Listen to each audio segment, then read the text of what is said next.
नमस्कार दोस्तों, चैनल पे आपका स्वागत है। इस वीडियो में जितेंद्र सर बताने वाले हैं डीएलएड के प्रीवियस ईयर क्वेश्चन को। लेकिन जितेंद्र सर ने इसी चैनल पे हिस्ट्री के बहुत सारे क्वेश्चन पढ़ाए हैं, जो कि एक जीएस फाउंडेशन की सीरीज चल रही है, जहाँ पे हिस्ट्री, ज्योग्राफी, पॉलिटी और इकोनॉमिक्स की क्लासेस, जो कि हर कॉम्पिटिटिव एग्जाम के लिए इंपॉर्टेंट होती है, मैथ, रीजनिंग, इंग्लिश की क्लास भी चैनल पे अपलोड की जा रही है। आप उसे जाकर देखिए। बहुत बहुत धन्यवाद। जय हिंद। संत कबीर विद्यापीठ महाविद्यालय मगहर के ऑफिशियल यूट्यूब चैनल पर आप सभी का बहुत बहुत स्वागत है। दोस्तों, आज हम डीएलएड फर्स्ट सेमेस्टर का पांचवा पेपर जो सामाजिक अध्ययन का होता है उसके सिलेबस को लेकर के उपस्थित है। दोस्तों, यह पेपर 50 प्रश्नों का होता है। 2 घंटे का समय होता है। हर प्रश्न के सामने उसका अंक लिखा रहता है और सभी प्रश्न करना होता है। दोस्तों, सभी प्रश्न के अलग अलग अंक लिखे गए होते हैं।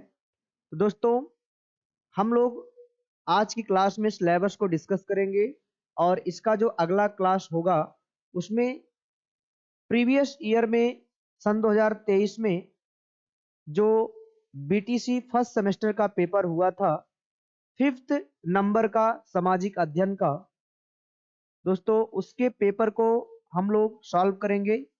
इसी चैनल के माध्यम से दोस्तों सॉल्व कराया जाएगा। हम खुद सॉल्व कराएंगे दोस्तों, जो कि बहुत ही इम्पोर्टेंट है आप लोगों के लिए। आप लोग उसको जरूर देखिए, अपने मित्रों के पास आप शेयर करिए और एक एक क्लास सामाजिक अध्ययन का बीटीसी फर्स्ट सेमेस्टर का दोस्तों इस पे मिलेगा। अगर आप लोगों को मैराथन क्लास चाहिए तो कमेंट करके जरूर बताएं। दोस्तों, प्रयास करेंगे कि 40 से 45 लेक्चर में पूरा का पूरा सिलेबस आपका समाप्त करा दे। और दोस्तों, यह भी प्रयास रहेगा कि आपके पेपर से पहले ही सिलेबस को कंप्लीट करा दें। तो दोस्तों, आइए एक एक करके हम लोग देखते हैं कि आपको फर्स्ट सेमेस्टर में कौन कौन सा टॉपिक पढ़ना है। और दोस्तों, फर्स्ट सेमेस्टर का जो पेपर देने वाले लोग हैं वो अपनी तैयारी को मजबूत कर लें, क्योंकि होता क्या है दोस्तों, जब आप फर्स्ट सेमेस्टर में ही आपका बैक लग जाता है तो ये श्रृंखला चलती रहती है। इसीलिए आप इतना मेहनत करिए, इतना मजबूती से तैयारी करिए कि आपका एक भी सब्जेक्ट में बैक ना लगे दोस्तों, सब क्लियर होता चला जाए। और दोस्तों, आपका बीटीसी का जो सिलेबस है वो हर कम्पिटिटिव एग्जाम का सिलेबस है। अगर यहाँ पे आप अपना तैयारी बनाते हैं तो आने वाले समय में जो भी आप पेपर देंगे, टेट हुआ, सीटेट हुआ, सुपर टेट हुआ, सबके सिलेबस में ये सब टॉपिक मिलेंगे दोस्तों। तो आज का पढ़ा हुआ फ्यूचर में हमेशा काम आएगा। आइए हम लोग देखते हैं कौन कौन सा टॉपिक पढ़ना है। दोस्तों देखिए, पहला जो टॉपिक पढ़ना है, पहले टॉपिक में इतिहास का अर्थ, महत्व एवं जानने के स्रोत, पुरातात्विक मुद्रा एवं अभिलेख, साहित्य विवरण, विदेशी यात्रियों का विवरण, तिथि निर्धारण पद्धतियां। दोस्तों, पहला जो टॉपिक है उसमें जो फर्स्ट यूनिट का हम लोग अध्ययन करेंगे, इतिहास का अर्थ। इतिहास किसे कहते हैं, इतिहास का पिता किसे कहा जाता है, भारतीय इतिहास का पिता किसे कहा जाता है, इतिहास कितने पार्टों में बटा हुआ है, किस इतिहास का लिखित साक्ष्य मिलता है, किसका जो है लिखित साक्ष्य मिलता है लेकिन आज तक पढ़ा नहीं गया है, और किसका जो है अब लिखित साक्ष्य मिला ही नहीं है। इन सब के बारे में हम लोग डिस्कस करेंगे दोस्तों, और ये हर एग्जाम के लिए इम्पोर्टेंट है। उसके बाद इतिहास का महत्व, इतिहास का महत्व कितना है हमारे लिए, उसको हम लोग पढ़ेंगे। इतिहास जानने के स्रोत क्या क्या है हमारे पास। तो दोस्तों, बेसिकली हमारे पास दो ही स्रोत हैं इतिहास जानने का, एक साहित्यिक साक्ष्य और एक पुरातात्विक साक्ष्य। और दोस्तों, अगला जो यूनिट है, पुरातात्व, मुद्रा और अभिलेख, अभिलेखों का अध्ययन करेंगे। कौन से शासक को किस अभिलेख में, कौन सा शासक किस अभिलेख में क्या लिखवाया है, और पुरातात्विक मुद्रा जो मिले हैं किस शासक के द्वारा कौन सा सिक्का जारी किया गया है, उस पे किसका चित्र अंकित है, इन सब को हम लोग देखेंगे। अनैतिहासिक या साहित्यिक विवरण देखेंगे। विदेशी यात्रियों एवं लेखकों का विवरण। दोस्तों इसमें हम लोग देखेंगे कि कौन कौन से भारत में विदेशी यात्री आए, जैसे चीनी यात्री फाहियान आया चंद्रगुप्त द्वितीय के समय में, हैंसांग आया हर्षवर्धन के समय में, चीनी यात्री था। संयुगन आया है दोस्तों, चीनी यात्री है। इत्सिंग भी आया है, चीनी यात्री है। उसी तरह से दोस्तों अलब्रूनी भी आया महमूद गजनबी के साथ में, विदेशी है। उसके द्वारा लिखी गई पुस्तक तहकीक हिंद है, किताबुल हिंद है। उसके बाद दोस्तों और भी विदेशी आए, जैसे इब्न बतूता आया, तांजियर मोरक्को का निवासी था। तो एक एक विदेशी यात्रियों के बारे में पढ़ेंगे और उनके द्वारा जो पुस्तक लिखा गया है और उस पुस्तक में भारत के बारे में उन्होंने क्या बताया, इसका भी हम लोग अध्ययन करेंगे इस यूनिट में, इसमें। उसके बाद दोस्तों तिथि निर्धारण पद्धतियां, कौन कौन सी पद्धति है जिससे हम लोग तिथि को निर्धारित करते हैं, और ईसा पूर्व और ईसवी कैसे हम लोग दोनों में अंतर रखते हैं, इन सब को हम लोग इस यूनिट में देखेंगे दोस्तों। उसके बाद ऐतिहासिक ग्रंथ, जो ऐतिहासिक ग्रंथ हैं उन ग्रंथों के बारे में भी हम लोग अध्ययन करेंगे। दूसरा जो टॉपिक है दोस्तों, इसमें पृथ्वी पर मानव की उत्पत्ति एवं विकास, पाषाण या प्रस्तर काल, ताम्र एवं कांस्य युग, लौह युग। दोस्तों दूसरे टॉपिक में हम लोग पहला यूनिट पढ़ने वाले हैं, पृथ्वी पर मानव की उत्पत्ति। मतलब पृथ्वी पर मानव की उत्पत्ति कहाँ पे हुई, इसको हम लोग देखेंगे। दोस्तों ऐसे तो मानव की जन्मस्थली अफ्रीका महाद्वीप को माना जाता है, तो इसको भी हम लोग देखेंगे, ठीक है। उसके बाद विकास कैसे कैसे हुआ, मानव ने कैसे कैसे पृथ्वी पर विकास किया, ठीक है। उसके बाद पाषाण या प्रस्तर काल, पाषाण काल देखेंगे, उसमें पूरा पाषाण काल, मध्य पाषाण काल, नव पाषाण काल को देखेंगे। उसके बाद दोस्तों मानव ने तांबा धातु का प्रयोग किया है, तो ताम्र पाषाण युग को भी देखेंगे, और तांबा के साथ में टीन मिलाकर के कांसा बना लिया मानव, तो कांस्य युगीन सभ्यता को देखेंगे। कांस्य युग को भी हम लोग देखेंगे। लौह युग को देखेंगे, जब मानव ने लोहे का प्रयोग किया, ठीक है। लोहे की खोज कहां से हुई है, और लोहे का खोज हुआ तो मानव के अंदर क्या बदलाव आया, इन सब को हम लोग देखेंगे। नदी घाटी की सभ्यताएं, दोस्तों बहुत सारी ऐसी सभ्यता हैं जो नदी घाटियों में विकसित हुई, तो उन सभ्यताओं का भी अध्ययन करना है, और बीए प्रथम वर्ष के सिलेबस में भी इनके बारे में जो है जानकारी है दोस्तों। ये आपके बीए प्रथम वर्ष के सिलेबस में है, अगर वहां पे आप पढ़े होंगे तो निश्चित रूप से आपके लिए यहाँ पे पढ़ना बहुत आसान होगा। वैसे भी दोस्तों आपको एक एक टॉपिक लाइन बाय लाइन पढ़ाया जाएगा। आपको किसी प्रकार का कोई डाउट होता है आप कमेंट बॉक्स में मैसेज कर सकते हैं, निश्चित रूप से आपको सेटिस्फाई करने का प्रयास किया जाएगा, आपको संतुष्ट जरूर करेंगे दोस्तों, ठीक है। तो आपको अगर किसी भी प्रकार का डाउट हो तो आप कमेंट बॉक्स में मैसेज कर सकते हैं, अपने दोस्तों के पास शेयर कर सकते हैं जो इस बार बीटीसी कर रहे हैं, और उनको ये भी आप सजेशन दे सकते हैं कि इस चैनल के माध्यम से जुड़े, क्योंकि इस चैनल पर बीटीसी हर सेमेस्टर का सामाजिक अध्ययन का एक एक टॉपिक दोस्तों पढ़ाया जाएगा, और अच्छे से अच्छे कंटेंट को दिया जाएगा दोस्तों, जो आपके बीटीसी में भी काम करेगा और अदर एग्जाम में भी काम करेगा दोस्तों। आपको पढ़ करके ही लगेगा कि जो है ये जो कंटेंट है हमारे लिए पर्याप्त है, और आगामी जो भी पेपर होंगे उसमें भी आप बैठेंगे तो आपको लगेगा कि सर ने जो पढ़ाया था वो हमारे लिए काफी उपयोगी हो रहा है। आइए आगे हम लोग देखते हैं, तो नदी घाटी की सभ्यताएं हम लोगों को पढ़ना है। उसके बाद दोस्तों सिंधु घाटी की सभ्यता, सिंधु घाटी सभ्यता को कांस्य युगीन सभ्यता बोलते हैं, क्योंकि सिंधु घाटी सभ्यता के लोगों ने तांबा के साथ में टीन मिलाया और वो कांसा बना, तो इसे कांस्य युगीन सभ्यता बोलते हैं दोस्तों। इसको हड़प्पा सभ्यता भी बोलते हैं, क्योंकि पाकिस्तान में बेसिकली एक गांव है हड़प्पा, और सबसे पहले हड़प्पा नामक गांव की खुदाई हुई थी, इसीलिए इस सभ्यता को हड़प्पा सभ्यता भी कहते हैं। इसे सिंडोन सभ्यता भी कहते हैं, क्योंकि सिंधु घाटी सभ्यता के लोगों ने ही सबसे पहले कपास की खेती किया और विदेशी लोग कपास को सिंडोन बोलते थे। तो दोस्तों इसीलिए इसे सिंडोन सभ्यता भी कहते हैं। दोस्तों इसको सिंधु सरस्वती सभ्यता भी कहते हैं, इसको याद रखिएगा। तो इस सभ्यता के बारे में हम लोगों को पढ़ना है। यह सभ्यता अब हम लोगों के बीच में नहीं है दोस्तों, लेकिन फिर भी ये इतना महत्वपूर्ण है, ऐसा छाप छोड़ करके गया है यह सभ्यता कि हम लोगों को इसके बारे में जानना अति आवश्यक है। तो आइए आगे हम लोग देखेंगे कि और कौन कौन सा टॉपिक पढ़ना है दोस्तों।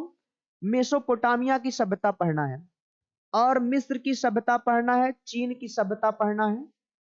आगे दोस्तों अगला जो चौथा चैप्टर है आपका, चौथा जो टॉपिक है, उसमें दोस्तों हम लोगों को पढ़ना है वैदिक काल। वैदिक काल पढ़ना है, क्योंकि वैदिक काल जो है दो पार्टों में बटा हुआ है, एक पूर्व वैदिक काल और एक उत्तर वैदिक काल।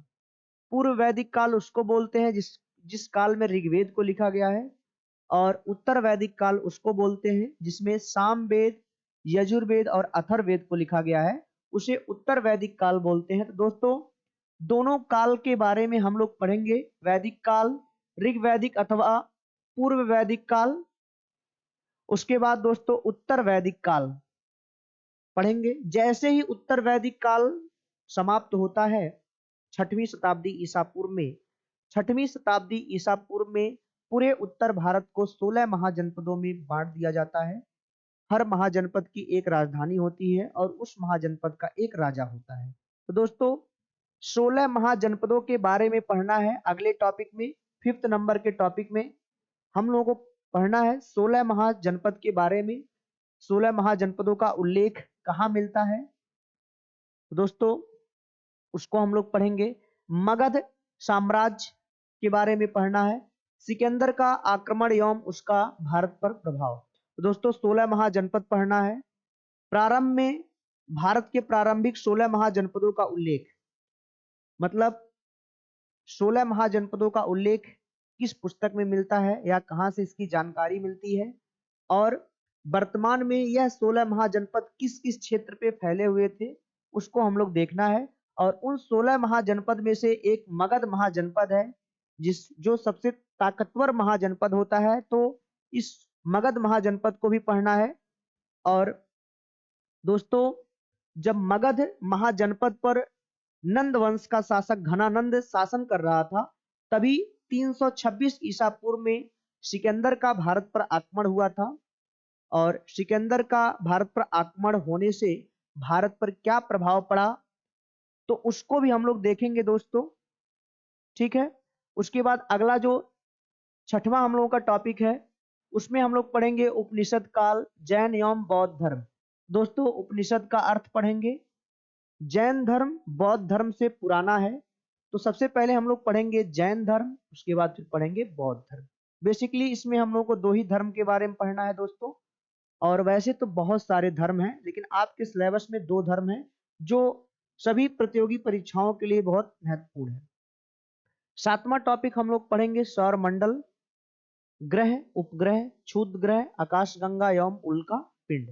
दोस्तों हम लोग देखेंगे 7वें टॉपिक में सौर मंडल का निर्माण कब हुआ, और सौर मंडल का जो परिवार है, जो सौर मंडल के 8 ग्रह हैं जो सूर्य की परिक्रमा करते हैं, उन 8 ग्रहों के बारे में पढ़ना है।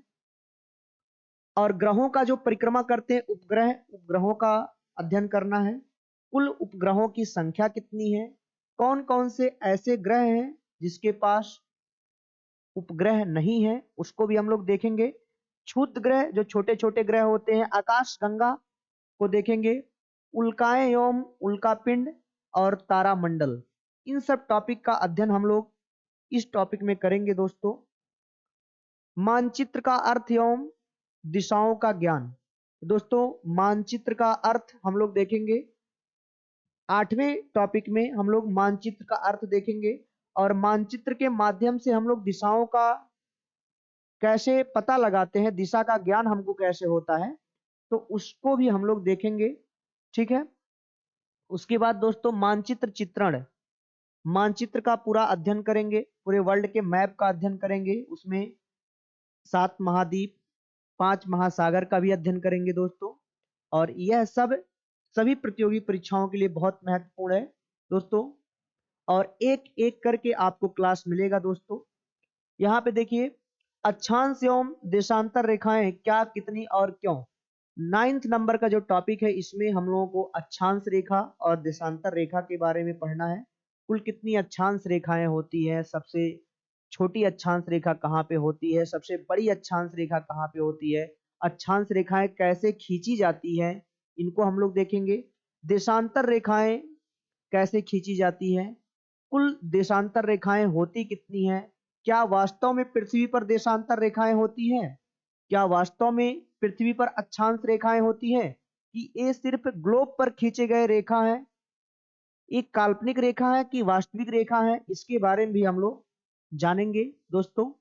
तो अक्षांश रेखाएं क्या, कितनी और क्यों है, ठीक है। देशांतर रेखाओं के बारे में पढ़ेंगे। जीएमटी दुनिया का समय जहां से निर्धारित किया गया है, जो 0 डिग्री देशांतर रेखा कहलाता है दोस्तों, जो इंग्लैंड के लंदन शहर से होकर गुजरता है। और 0 डिग्री अक्षांश रेखा और 0 डिग्री देशांतर रेखा एक दूसरे को अफ्रीका महाद्वीप के जस्ट बगल में अटलांटिक महासागर में काटते हैं, तो इसके बारे में भी हम लोग पढ़ेंगे। उसके बाद भारतीय मानक समय रेखा, भारत का मानक समय रेखा दोस्तों, जो 82.5 डिग्री पूर्वी देशांतर से होकर गुजरता है। भारत का समय उसी मानक समय रेखा से तय किया गया है, इसका अध्ययन करेंगे। अंतरराष्ट्रीय तिथि रेखा देखेंगे, मानक समय देखेंगे और माध्यन रेखा देखेंगे। उसके बाद दोस्तों पृथ्वी ताप कटिबंध गोलार्ध एवं ध्रुव, 10वां जो टॉपिक होगा दोस्तों, उसमें पृथ्वी को ताप के अकॉर्डिंग कितने जोन में बांटा गया, कितने कटिबंध में बांटा गया है, कौन कौन सा पृथ्वी पर गोलार्ध है उसको हम लोग देखेंगे, उत्तरी गोलार्ध, दक्षिणी गोलार्ध। ध्रुव कितने हैं पृथ्वी पर, 2 ध्रुव हैं दोस्तों, नॉर्थ पोल, साउथ पोल, उत्तरी ध्रुव, दक्षिणी ध्रुव, इसको भी हम लोगों को पढ़ना है। पृथ्वी की गतियां, पृथ्वी कितने प्रकार की गति करती है, तो 2 प्रकार की गति करती है, इसकी गतियों को पढ़ना है, एक परिभ्रमण करती है, एक परिक्रमण करती है। उसके बाद 7 महाद्वीप, 5 महासागर के बारे में पढ़ना है। एशिया महाद्वीप में भारत की स्थिति एवं विस्तार, दोस्तों भारत एशिया महाद्वीप में है, तो वो कितने डिग्री उत्तरी अक्षांश और कितने डिग्री पूर्वी देशांतर अक्षांश के बीच में है भारत, उसकी स्थिति हम लोग देखेंगे। तो इसी टॉपिक में हम लोग पढ़ेंगे दोस्तों। भारत के पड़ोसी देश के बारे में हम लोग पढ़ेंगे, भारत के कुल कितने पड़ोसी देश हैं, कौन कौन से पड़ोसी देश ऐसे हैं जो जल से सीमा साझा करते हैं, कौन कौन से पड़ोसी देश ऐसे हैं जो स्थल से सीमा साझा करते हैं, सबको हम लोग देखेंगे। भारत का धरातल, भारत का क्षेत्र कितना है, उसको हम लोग देखेंगे। भारत की जलवायु पढ़ेंगे, भारत की वनस्पतियां, भारत के वन्य जीव, खगोलीय संगठन। उसके बाद दोस्तों नासा के बारे में पढ़ेंगे। और उसके बाद दोस्तों भारतीय अंतरिक्ष अनुसंधान ISRO, Indian Space Research Organisation के बारे में हम लोग पढ़ेंगे दोस्तों।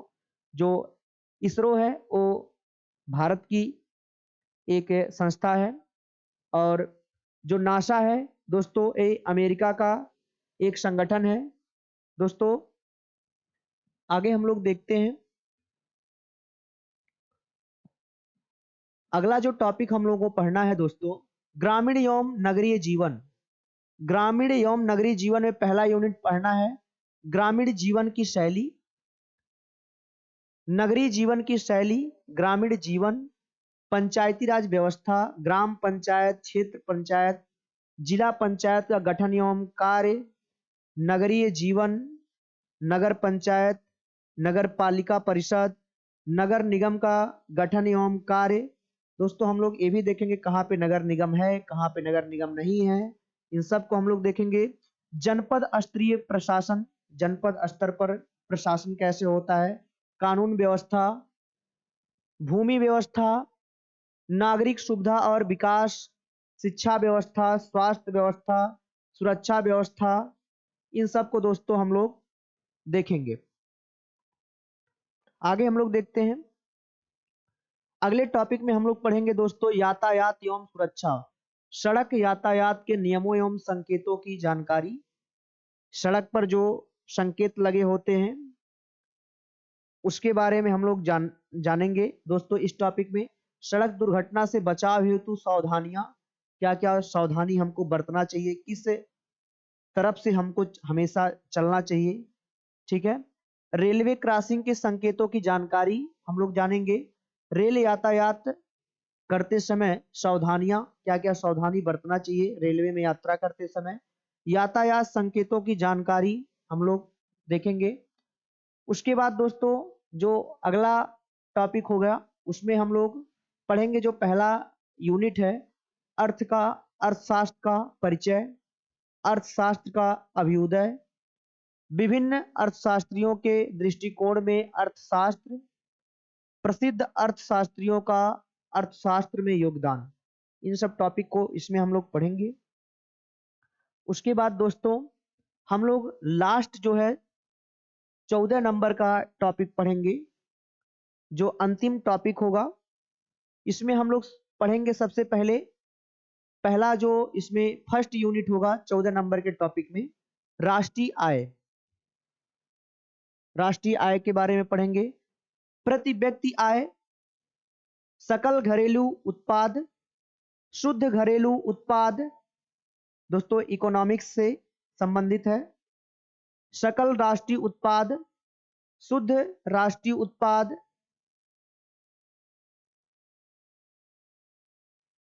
उसके बाद दोस्तों व्यक्तिगत आय, व्यय योग्य आय, राष्ट्रीय आय व आर्थिक विकास। तो दोस्तों इतने टॉपिक को हम लोग कवर करेंगे, एक एक चैप्टर लेकर के आएंगे दोस्तों। तो अपने दोस्तों को आप लोग शेयर कर सकते हैं इस सिलेबस, और